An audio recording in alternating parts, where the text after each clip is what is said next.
Hey, thank you all for coming tonight. My presentation tonight is all about the Boneyard, the Tales from the Boneyard. I was one of the first managers of the Boneyard. I worked with the City of Las Vegas and the Neon Museum Board to get it started about 10 years ago. The Boneyard emerged as a 2-acre site just south of Cashman Center. It was owned by the city. We fenced off just a small portion on the north side where the parking lot is. This is the first view of the Boneyard empty, looking south now to where the La Concha would be. This is the very first time we moved into the Boneyard. It was the second Aladdin's lamp from the 1970s. It was on the pylon when the casino was imploded. This was going to go to the Smithsonian. Instead, it came to the Boneyard because we finally had a site for its display. The second site we moved into the Boneyard was, where the sign was the Normandy Motel, and this was over on Las Vegas Boulevard. And third, it had an awesome reader board, really funny. On one side for years it said Elvis slept here. On the other side it said highly recommended by the owner. The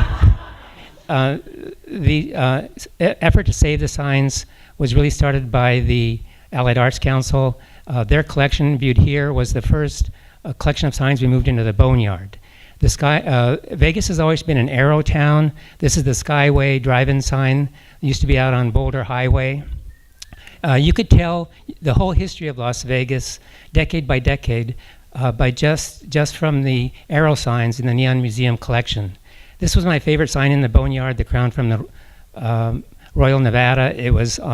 It's from 1955. It was on the casino for just a couple of years. Then it was closed. It sat out in the desert for 50 years. It's a great urban relic that tells a lot about early sign making and design. This is a treasure in the Boneyard. These so-called Jetson letters of the Stardust that were taken down in the 90s. I have to admit, I took one of these bulbs home just to see if it worked. I put it in my bedside lamp, and I read by the light of the Stardust for many years.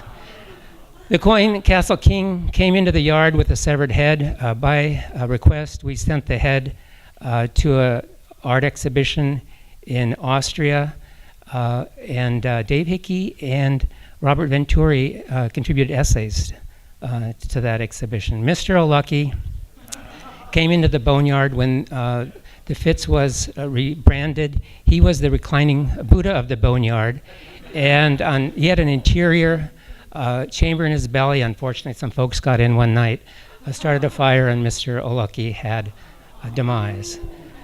The sign mascots are really a quirky part of sign culture.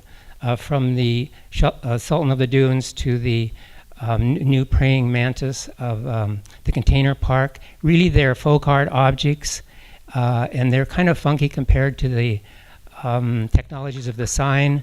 Betty's Blue Angel, I think, in the pantheon of sign mascots is probably the paramour of that character we just saw, the gold panner. These are the great sign designers, Betty Willis and Buzz Lemming. The day that the Nevada stamp was unveiled, that pictured Betty's famous welcome sign and Buzz's Hacienda Horse and Rider. A tenet of the board was that historic signs should remain in place and be moved to the Boneyard only as a last resort.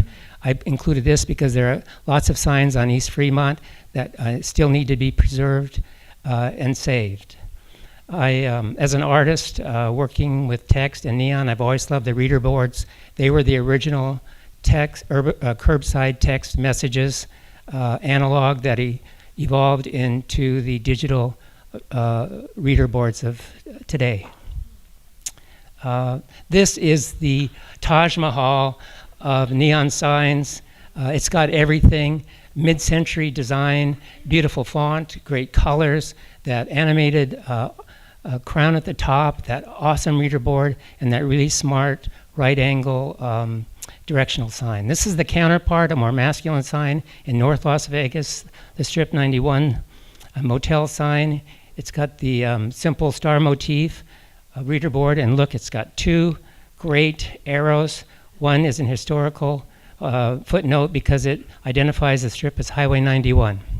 This is my last sign, the Enigma Cafe, which repurposed the Anita's Beauty Parlor sign, which was in this neighborhood. The Enigma was not far away. It was over on 4th. It's kind of fitting that I end my presentation on the Enigma Cafe because it was a progenitor of the Arts District. Just want to say one more thing, that neon signs are the great storytelling device of Las Vegas. We all kind of use that as a narrative in one way or another, and these have been my very short tales of the Boneyard. Thank you.